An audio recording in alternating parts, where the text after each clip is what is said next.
I sit here to read a lot. Shut Up, You're Pretty is my first book. This is my drafting board if I'm working on a major novel idea or if I'm working on a script. I use cue cards and I divide them in Act 1, 2. My writing space is also my bedroom and it looks a little bit like this. This is where I write. Kirby, Aisha Sasha for President, thank you. Olivia, I think her work is magnificent.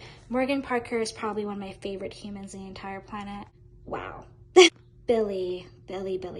I was commissioned to be the feature author for the Room Magazine's hair issue. This is not the issue. Dina, I'm sorry I'm using you as a footrest. My piece is called, what is my piece called? To Love Again, A Natural Hair Journey. Section 6. Raven Simone was one of the first people of color I remember seeing on television. Whenever a raven would change her hair, I'd try to match it. I would do the raven pose, stop midway through a sentence, bring my hand up into a freeze. I would tell people about their future. Whenever I turned a sour moment into a positive one, my first boyfriend in the 5th grade would say, "That's so Téa." The night I found out Raven was half white, I was heartbroken. There was a clear divide between light-skinned blacks and dark-skinned blacks and the light-skins who were half white. There was a them and an us within this marginalized group of others. The half-white ones were the girls that got cast as secondary characters in shows. Because my little sister is light-skinned and my little brother is half-white, but side by side they look so similar in skin tone, I never paid attention to this. But something about finding out Raven was half-white affected me. I thought to myself, is that what it takes? Not limited to being an actor, but to being. Once, we were grocery shopping at the Black People store on Morningside on Kingston. I stole bleaching cream.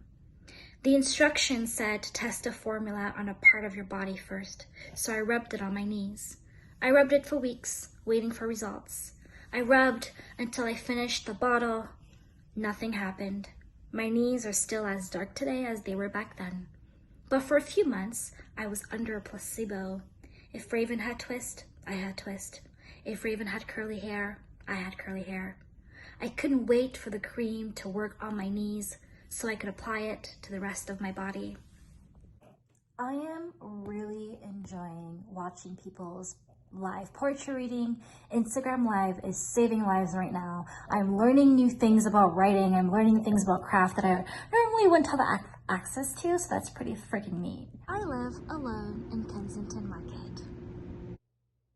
The best part about my neighborhood is its people.